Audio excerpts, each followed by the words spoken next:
Alright, before we begin, this is a little off-the-cuff thing. I know how at the end of the last video and a few times during this one I said I was doing a Gunvolt marathon. That's not happening.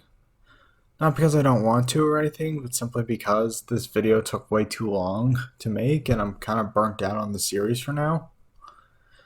Like, I had the gameplay done for this like back in mid to early October.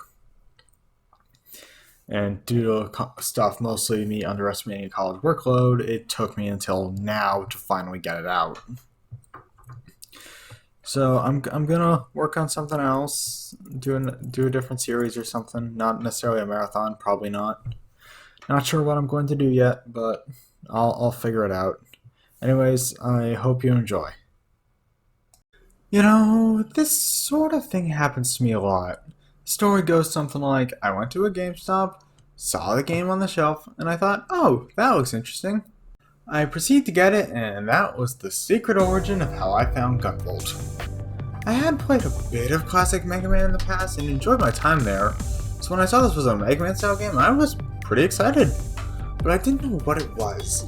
But I played this game to death, and proceeded to do the same with the sequel, to the point that I even tried out other indie-created games like Blaster Master Zero.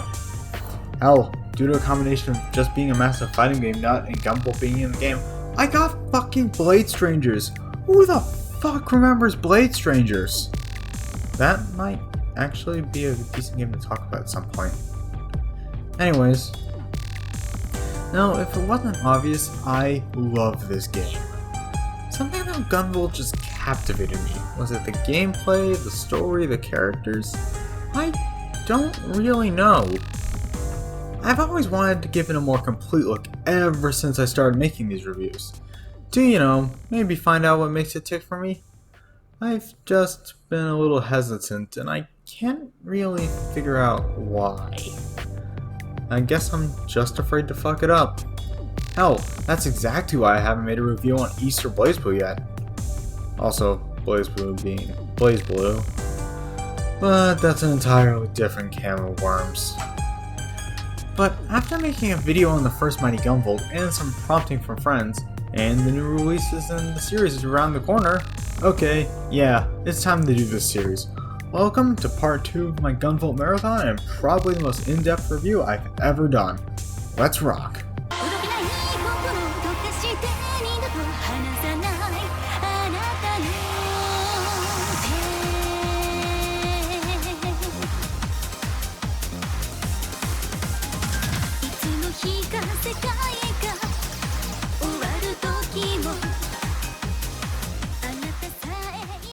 So, where to start? I guess development, but honestly there wasn't much I could easily dig up on this one. Either mostly because the game is relatively new, all things considered, being a 2014 release, or because it's so niche. What I do know is it was created by Anything Creates, the company behind Mega Man 9, 10, the Zero series, and the ZX series. Originally titled Armed Blue Gunvolt in Japan before being localized as Azure Striker Gunvolt in the West. Original release for the 3DS in 2014 before later being released on PC, and finally being released as part of the Striker Pack on the Nintendo Switch and eventually the PS4. The version of the game I'll be looking at. I'm effectively going to be going over just about everything in this game, so spoilers are everywhere, but I will mark them off when I can. Starting with the story, actually we have some trivia to go over. This game actually has 2 different English localizations. One that came with the original 3DS release, and one that was added to later versions of the game. The first one doesn't have any sort of voice acting in the cutscenes, and the second one has Japanese voice acting and is closer to the original script, I'm assuming. Apparently the game was supposed to get an English dub, but it got cut. I only really found one article on this, so I don't actually know how true it is. But if it is, shame. Really would have liked to hear how it would have turned out. Probably bad, but you know, would have at least been funny. The anime adaptation got one, but I don't really have time in this already absurdly long video to go over it. Normally I just gloss over something like this, as you know, shit like this just happens, but there are massive, and I mean massive, differences between the localizations. to the point that some characters behave entirely differently between them. For example, our main character's entire personality is night and day between versions. Thankfully, the Striker Pack gives access to both of them, so I'm able to cover them. I'll save my thoughts on which parts of which translation I like better for when I go over what I think of each of the characters. However, for the plot summary, I'll be sticking to the second localization, so without further ado, let's tell this tale. Sometime in the future, people's supernatural abilities started appearing. These powers could be just about anything, maybe controlling water or fire, to even being able to control life and death itself. These powers would come to be known as Septimas, and those who wielded them, Adepts, due to the fear caused by these powers and the chaos it would create, an energy conglomerate known as Sumeragi came into power and ensured peace. However, there was a bit of a problem. You see, due to the potential energy generation qualities the Adept Septimas had, Sumeragi started sending them off to protection camps, and began secretly experimenting on them for that purpose. Despite Sumeragi's best effort, however, some people realized what was going on and decided to rebel, creating a military organization known as Quill in an attempt to expose Sumeragi for what it is and take it down once for all. Cut to the beginning of the game where Sumeragi has developed a virtual idol program known as Lumen the Muse, whose songs can be used as a sonar to track adepts, causing Quill to send one of its members, Gunvolt, an adept with the Azure Striker Septima, which allows him to control lightning, in order to destroy the program. Yeah, this is pretty much just X-Men where the villain is Shinra, but you know, I dig it. And that's the spoiler-free summary. From here on out, I'm spoiling this plot rotten, so here's a timestamp to when I'm done, so I'm giving it 3 seconds. 3, 2, 1, strike. The game begins with our protagonist captured and being tortured by, well, he never gets a name, so I'll just call him Creepy Whip Guy. After he exposits that the Muse program is on a train out of the facility, Gunvolt then reveals that the electric whip the guy was using has next to no effect on him, before effortlessly breaking out of the chains binding him to the chair, revealing his power to control lightning, and I will say this is an amazing way to start the game. Not only does it explain what's going on, but it makes our main character look like a total badass. All in all, great stuff. Anyways, about 5 feet from the starting room, we are introduced to the team Gunvolt works with. We have Monikwa, I think that's how you say it, the team's operator, Zeno, the resident jokester, and Asimov, the leader. After reporting his findings, Gunvolt is given the all-clear to pursue the Muse on the train. Once Gunvolt deals with a couple tanks on his way to the car where Lumen's programming is being held, Gunvolt heads in to destroy her, just to discover that Lumen is actually a little girl known as Jewel, and that Lumen is a psychic projection of her Septima with her own free will. Gunvolt attempts to change the mission objective to saving her, but Asimov shuts him down, telling him to kill her, as Sumeragi is sending a massive amount of reinforcements, as well as her having no place in a military organization such as Quill, as well as the possibility of it being a trap, which Jewel accepts as a good outcome, being tired of being used. Gunvolt challenges her acceptance of death, asking what she really wants in life. After getting her answer of wanting to sing her songs happily, Gunvolt quits Quill and frees Jewel, with Asimov and the others covering his escape. Cut to 6 months later, Gunvolt is working as a freelancer from his apartment, now living with Jewel. Although most of his contracts are still with Quill, due to, well, being an ex-terrorist. Well, technically still is working with Quill, but you know what I mean. The rest of the game follows a simple formula. You choose one of the 6 available missions, you have the option to get a mission briefing, and then you team up with one of your former teammates, and I'm using the word former very liberally here, to go and take on various missions to attack Sumeragi, from destroying a submarine to wiping out a data center, to destroying a flower designed to make crack, basically. Listen, I don't know my illegal drugs here, and quite frankly, I'm not looking up which ones are the most addictive on school Wi-Fi. Thank you very much. At the end of each mission, you fight a highly ranking Sumeragi member who's using something called a Believe, which they had their powers transported into, to transform into this power-up armor thing, which enhances their powers. That sentence was a little redundant. These adepts being dear, I'm going to butcher half of these. Merrick Karura, Joda, Elise, Viper, and Stratos. The only one of super note is Elise due to her ability to be able to resurrect the dead. Also, being experimented on to create a separate personality, which was going to replace the original due to her being so shy and weak, and wow, that's more fucked up than I thought now that I'm saying it out loud. Well, I'm not sure how to segue off of that. I guess we could talk about how Stratos is a drug addict who kind of just walks in to be the boss? Okay, that's not much better. After clearing 3 of the 6 missions, you are treated to a cutscene of a mysterious person who takes the remaining part of the glaive the adept you just killed was using, making a comment about how he will destroy all adepts. Later that night, Gunvolt receives a call from Monica telling him that Zeno was injured while chasing down a Sumeragi adept in the area known as Zonda, and that they need Gunvolt to provide support, which Gunvolt accepts. After traveling through the rooftops of town, Gunvolt is informed that next to nothing is known about Zonda, right down to their gender, which appears to physically change with the day. Not long after, Gunvolt encounters Zonda, who reveals that their powers is that of creating illusions.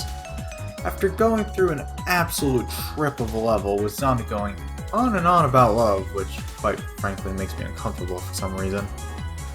Probably because Gunvolt is 14. Gunvolt breaks the illusion just to hear Zonda scream in agony, finding them killed right in front of their eyes by a mysterious boy in white armor, who attacks Gunvolt, referring to adepts as a threat to humanity. After a brief scrimmage, the hooded figure retreats, revealing his name as Copen. Meanwhile, up in Sumeragi's space station firmament, we see the leader of the 7 adepts in the main missions, Nova, discussing what to do about Quill and Copen. Nova brushes the concerns to the side and instructs his men to get back to work finding Jewel. After completing the remaining 3 missions, Nova finds where Gunvolt and Jewel are holed up, and Gunvolt's apartment is invaded by Merrick, who is alive somehow. Merrick kidnaps Jewel, with Gunvolt rushing out after dealing with the new Sumeragi tank model. Gunvolt is contacted by Nova, who thanks him for keeping Jewel and Lumen safe, and explains a bit about the venture they need Lumen for, which is to use the orbital station to enhance and broadcast Lumen songs, allowing them to brainwash every adept on the planet, bringing them completely under Sumeragi's control. Gunvolt and his allies from Cloak quickly create a plan to get Gunvolt on the firmament and rescue Jewel. Gunvolt storms the orbital elevator control, killing Merrick once and for all in the process. As Zeno, Monica, and Asimov take control of the elevator, Asimov disappears, leaving everyone confused as to where he went. Gunvolt rides the elevator into space, and as he becomes out of reach of the communicator's range, he is attacked by a revived Stratos, Viper, and Joda, whom he promptly defeats.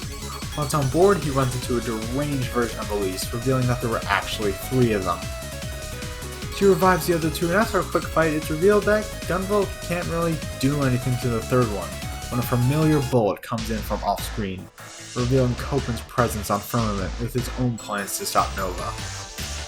Unfortunately, those plans involve killing Jewel, and he leaves no room to alter that plan, leading to a confrontation, during which Copen explains his motives. You see, his father was a researcher for Sumeragi, during which he realized the extreme dangers of septimal power. He then tried to warn Sumeragi about these dangers, and not long after was killed. Copen took up his father's research and swore vengeance. After a difficult fight, Gunvolt prevails, telling the defeated Copen to stay out of things, with Copen saying that he'll pass judgment on Gunvolt the next time they meet, while Gunvolt runs off. Gunvolt finally confronts Nova, who reveals Jewel once again hooked up to a machine, this one giving Nova complete control over Lumen, and reveals the designer of this machine was none other than Copen's father. Nova takes control of Lumen, using her to power up his abilities, and after a quick fight that's more annoying than anything else due to not being obvious how to damage him due to the damn shield, Nova remarks that Gunvolt was Sumeragi's greatest creation, before showing his true power as he unsheaths 3 glaives and absorbs Jewel, turning into a godlike figure. Gunvolt, extremely pissed off at this point, takes him head on. Well, more accurately abusing pervasion for about 5 minutes due to Nova's massive monologue that, yes, I had to record the entire thing of. Nova goes down once and for all, but not before saying that the adepts will revolt and destroy the world without Sumeragi's guidance. Gunvolt and Jewel are saved by Lumen, and all's well that ends well. Wait, why do I still have more footage? As they are walking back to the elevator, they are confronted by none other than Asimov, who congratulates them on his victory. Before explaining his intention to use the station or to use Lumen's song to have every adept wipe out every non-adept, and have Gunvolt and Jewel rule as king and queen of the new era. Yep, Copen's not the only one with a genocidal agenda. Gunvolt and Jewel of course refuse, and as they are about to take him on, Asimov has a nice surprise for them! Copen's gun. Turns out the two had a little fight before Asimov got there, with Asimov taking his gun in the process. Asimov used the Septima suppressing bullets that the gun could fire before shooting and killing Gunvolt. And then Jewel. Roll credits! I'm going to be real with you. One of the worst parts of this game is that there's no way to avoid this ending on your first playthrough. Even if you do everything right for the true ending, you will still get it, and I'll explain why in a second. Throughout the stages, you may have noticed these jewels randomly placed in each main level. There's one in each level, and in order to get the true ending, you must obtain all of them and give them the jewel. Haha, funny puns. After which, giving her the 7th, she'll make a necklace for Gunvolt to wear. I think you see the problem here. That's right, the moment you finish the final mission with the jewel in it, Jewel gets kidnapped. Yeah. Meaning you have to save after the credits, open your file again, listen to a bit about finding hope, which acts as a hint towards what you need to do, then give the remaining jewel to her, and then replay the final level with the handmade necklace equipped. Hope you don't rely on pervasion! After you deal with Nova again, the same scene plays out, except a new cutscene plays out where it's revealed that after Jewel died, her Septima was cut loose and her and Lumen's mind became one, and as essentially just a specter of energy floating around. After realizing that despite it having no benefit whatsoever, Gunvolt chose to wear the handmade necklace during the final battle anyways, and that it had stopped the bullet, saving his life. However, since he was still, shot and bleeding out, and without a body she would fade away into nothingness, Jewel combines herself with Gunvolt's Septima. Gunvolt wakes up to see Jewel's dead body, and proceeds to have the appropriate reaction. Well, if a little goofy in the voice acting department. With Jewel, who now exists as a voice inside his head, tells him not to worry and reminds him about what needs to be done. Gunvolt, once again determined and now with an absurd power level due to the combination of his and Jewel's power, chases after Asimov, running into butchered that again. And finishing him off. I don't even know why this is here. I guess it gives you a moment to play God at least. Anyways, Gunvolt and Jewel confront Asimov in the elevator where Asimov has one more surprise in store. You see, Gunvolt isn't the only Azure Striker. Alright, more story time! You see, Sumeragi didn't just happen to show up when Adept became commonplace. They originally discovered the first Adept, the original Azure Striker in South America. Of course, them being an energy company, they tried to mass produce these Azure Strikers. But not just for energy production, but due to the Septima's true power, the ability to control electronic devices. Which, run the world.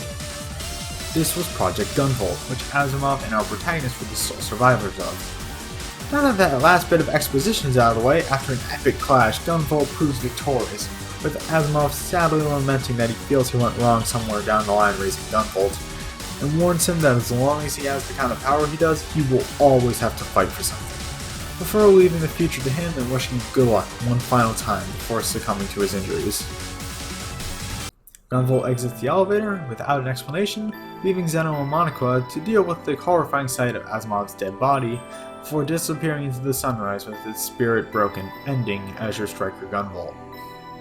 Good word, did I go on way too long there.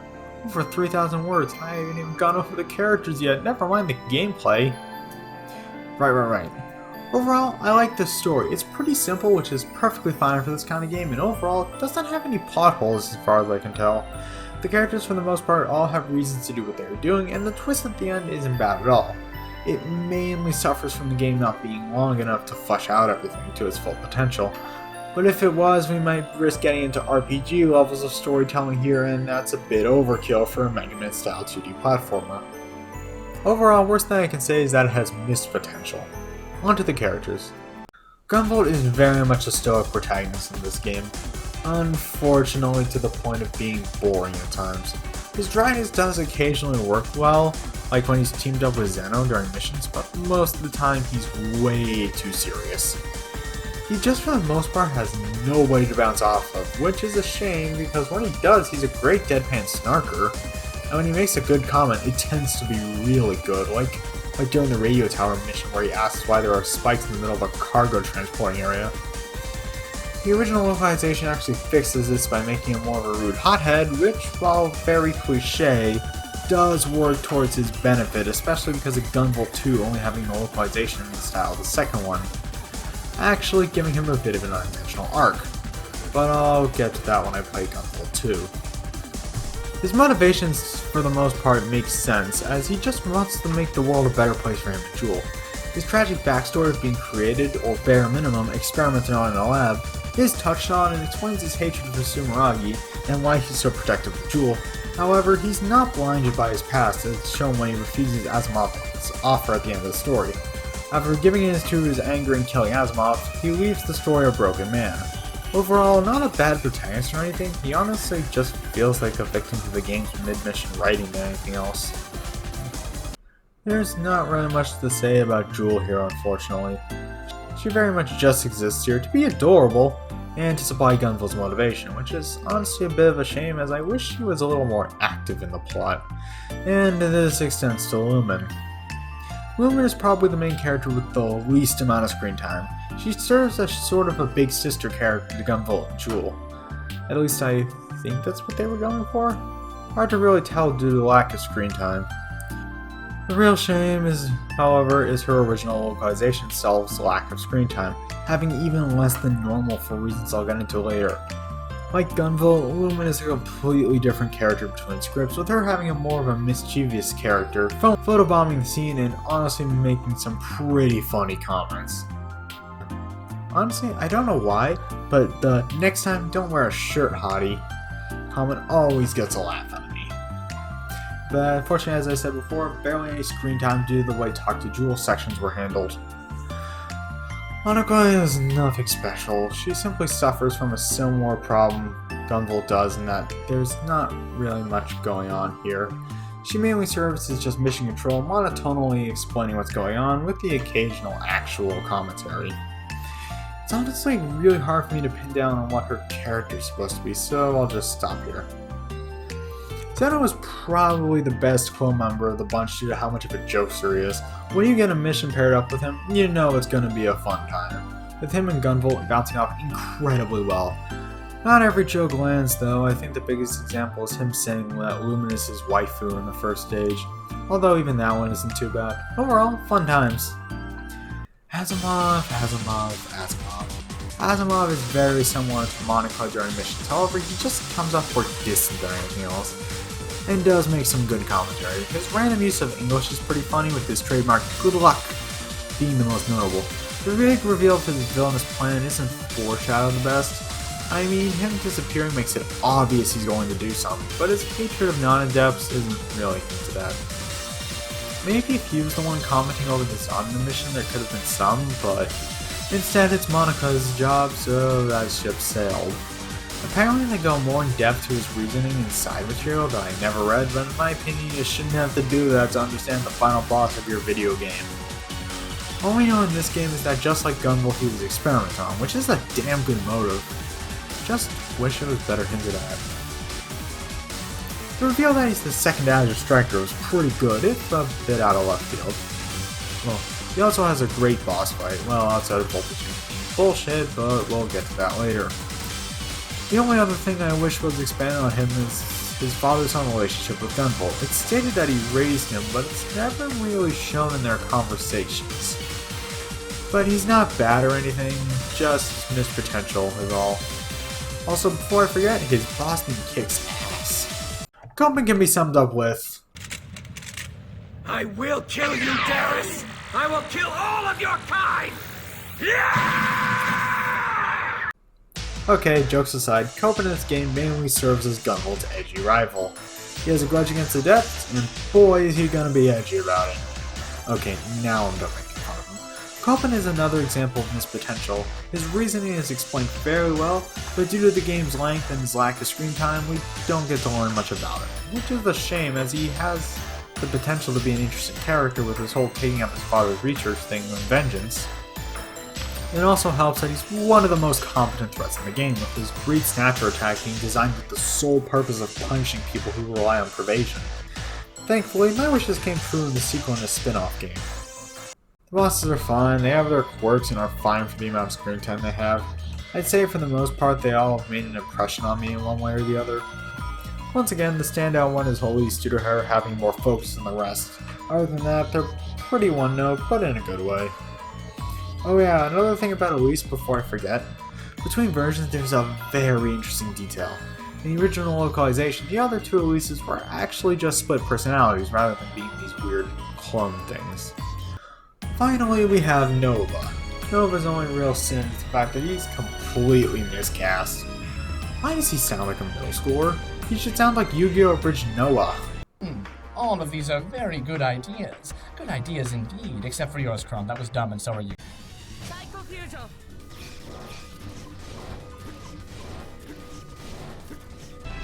Other than that, for the little screen time he has, he's great. He's powerful, threatening, and competent. What more could one ask for? He fully believes that Sumeragi's cause is righteous and will do whatever it takes to make it happen. Good job, Ninja Creates. Christ almighty, we're finally on a presentation and gameplay. Now we pray I can make it as long as the story section so this review is unbalanced. Graphically, this game was made for me. I love 2D sprite games, and this game has some really good sprites. Don't get me wrong, the character sprites are not the most detailed things on the planet, I'm not expecting Type Illumina here. But they all get the main characteristics of the characters across the screen well, and the pixelation feels entirely intentional, as this game was blatantly made in the style of Mega Man ZX. And, well, it works. If the character sprites don't convey enough detail for you, well, now, don't worry. The dial approaches have you covered. These are completely drawn in the anime art style, and will look really good. Hey, I may not be an anime guy, but I love the art style. I wish they had made more facial expressions so each character didn't just have one expression, kinda like what the boys would do, but I'm not gonna lose sleep over it or anything. Also, the character designs are pretty great all around, however I can no longer take Gunvolt himself seriously, ever since a friend of mine made this masterpiece. Christ almighty, Beyblade or Gunvolt, you can't make this shit up. Backgrounds though look incredible. Once again, this is probably my sprite game bias showing, although quite frankly, I don't care. It's hard to explain, but it just looks so clean. All the areas look really good, although it's pretty easy to see where they reused tiles. Doesn't bother me, but you know, I have to mention the flaws even if it's minor. I just never paid enough attention to realize how detailed they can be. The next thing I want to talk about is something I didn't put much detail into until a friend of mine pointed out to me. Every so often between missions, instead of character sprites standing in front of each other, we get these extremely well done still images. No way I wouldn't care too much, but seeing our big villain talking to his underling in a dimly lit room, or seeing Gunvolt and Jewel being woken up in the middle of the night, it's pretty charming. Extra shadows for making Jewel's hair look extremely messy. I don't know why, but it just looks funny to me. Good stuff all around. The sound design, oh boy do I love the sound design in this game. This game is great sound design, especially with Gunvolt. From the electric crackles he makes when he runs, to the firing sound from his gun, to the sound your bullets make when they hit an enemy, and yes, the sound you make when electrocuting enemies in general. I think I just sounded like a psychopath there.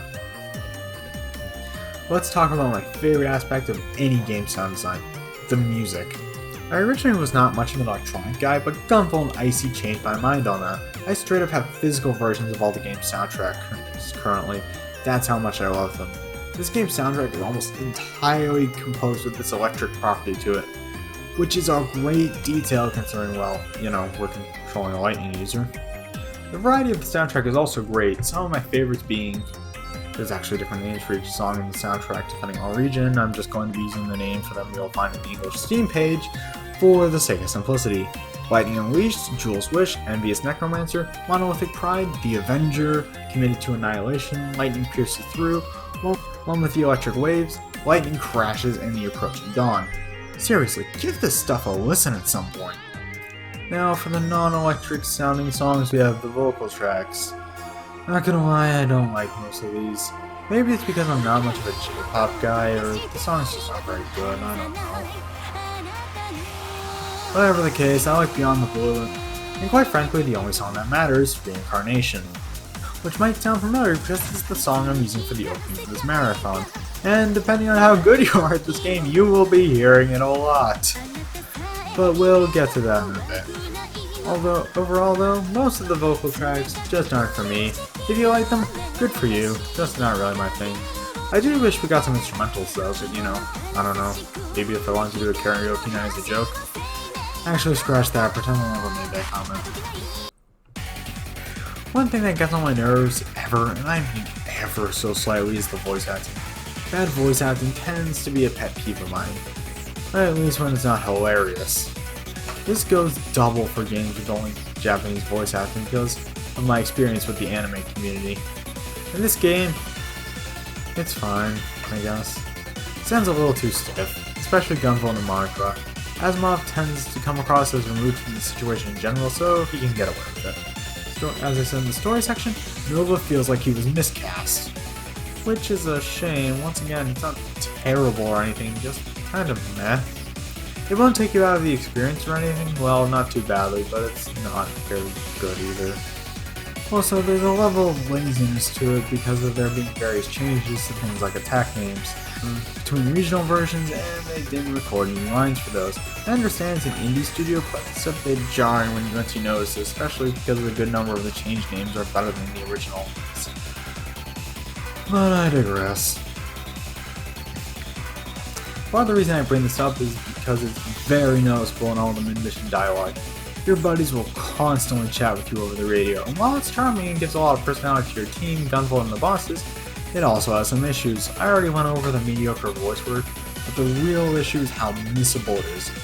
I'll get into more of it later, but Gunvolt stages are very easy to clear incredibly quickly, and since everyone has something to say about just about everything, it's very easy to miss a ton of it due to moving too fast, and the next conversation cutting off the first.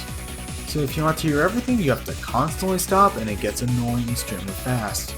Maybe even worse during boss fights where the conversations last at least 2 times longer than it takes to kill the boss. It also helps that a lot of this stuff is practically tutorial stuff.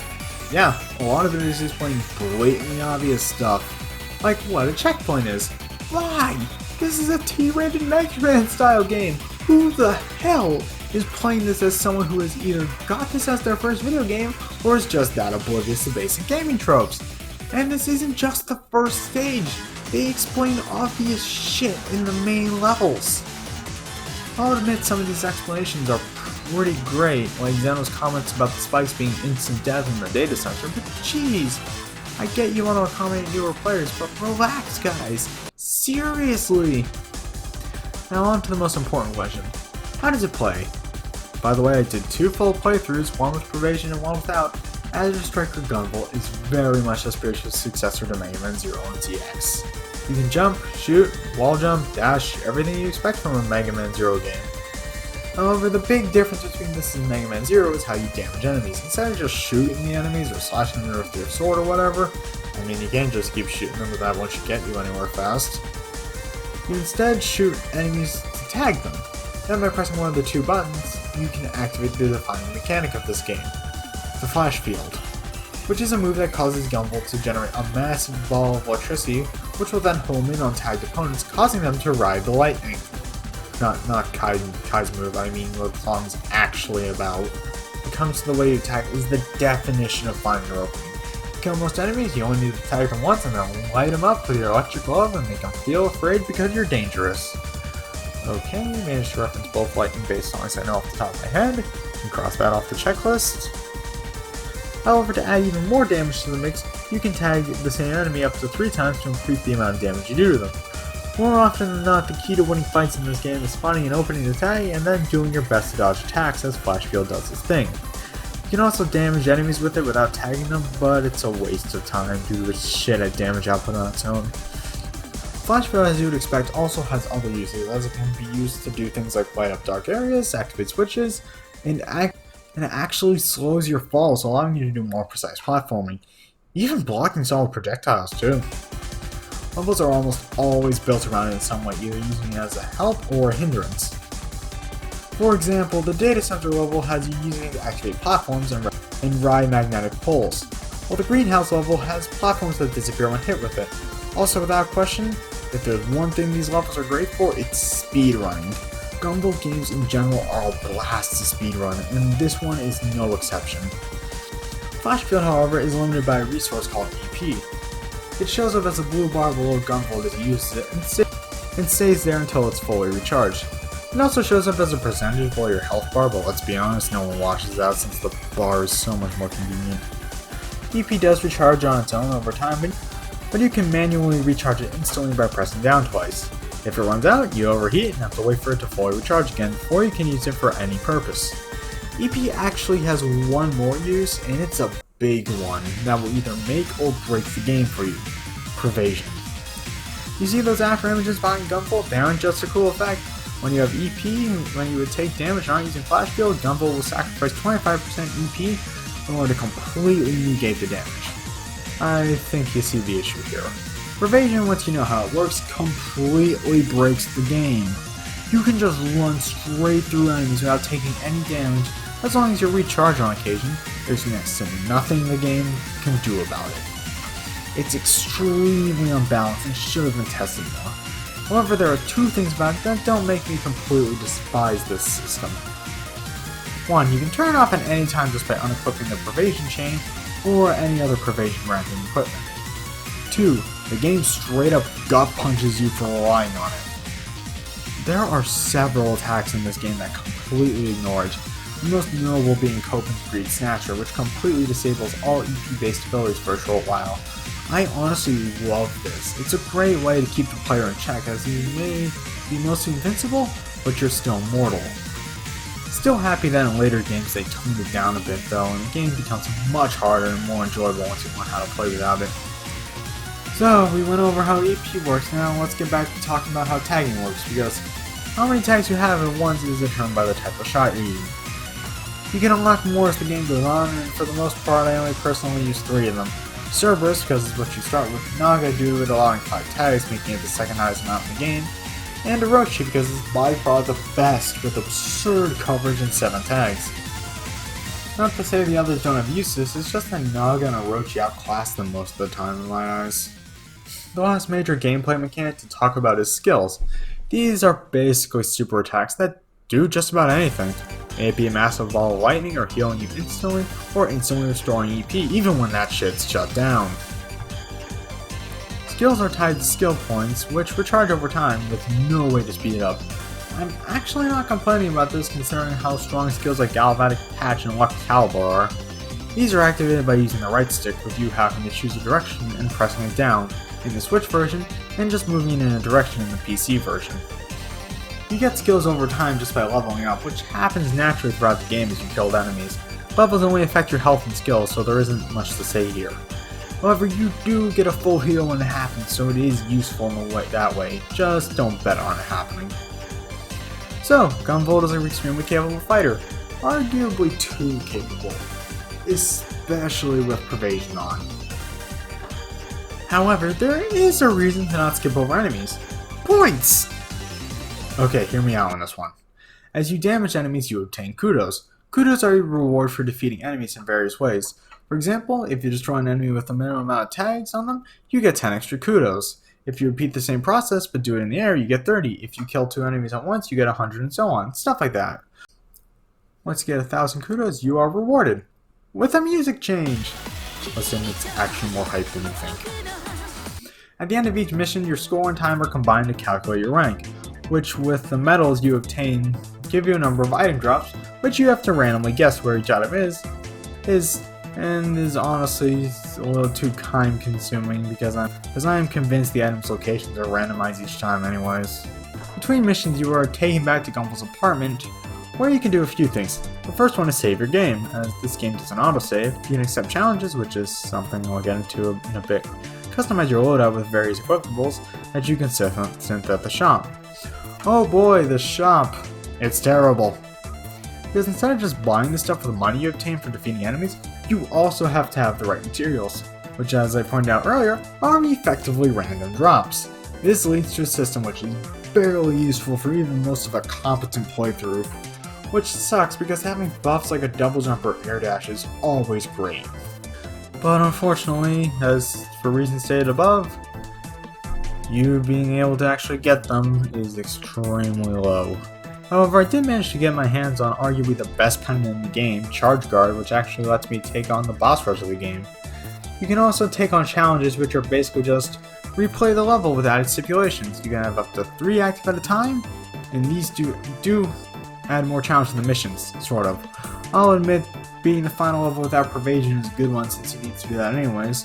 I was going to do all these, but then I realized the sheer number of them and how much time I've put into this game and script already, and probably should get to actually finishing this up since we are now over 7,000 words in.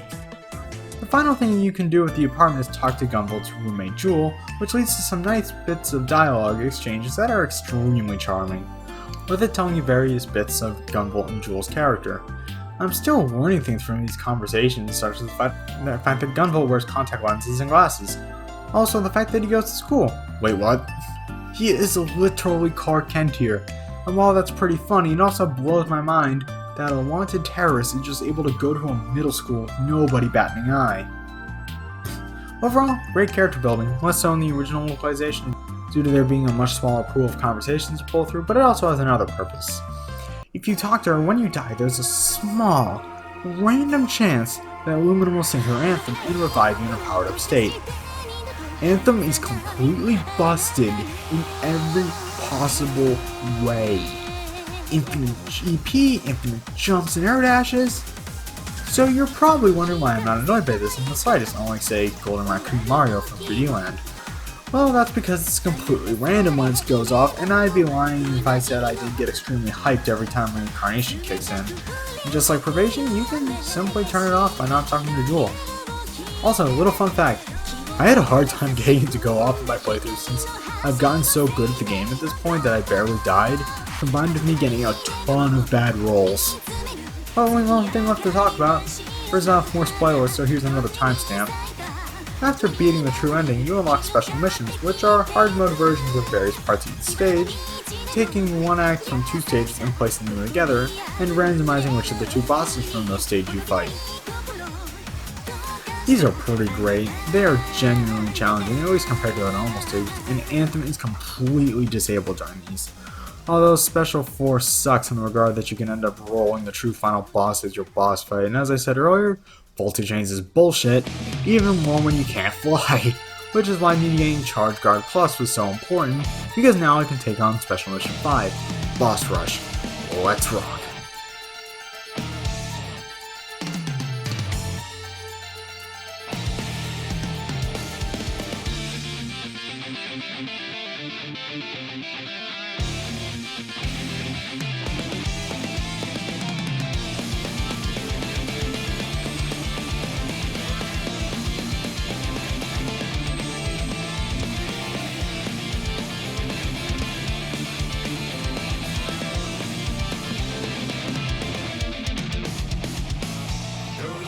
Sky, you're hoping for the light, like a cry for the moon. Never-ending ride, forgot what I want. Never felt that hard to me. That's why go forward, don't look back. I can't believe in the path I'm on. Faith, pride, so what do I have to be? Under the sacred fires, never stop, just go. I don't care how many more gotta get. Here in the pale fire, I'm going out for as I can. I hope my path will be a guideline for someone to follow. The roar of the storm.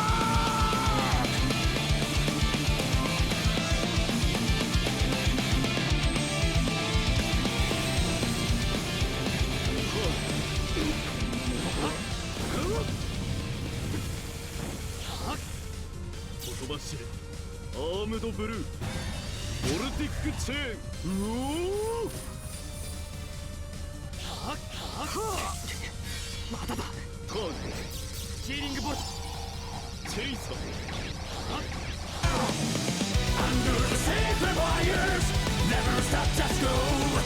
I don't care how many more stars again.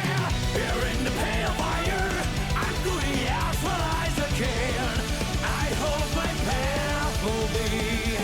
I got a light for someone to follow. The roar of the spark.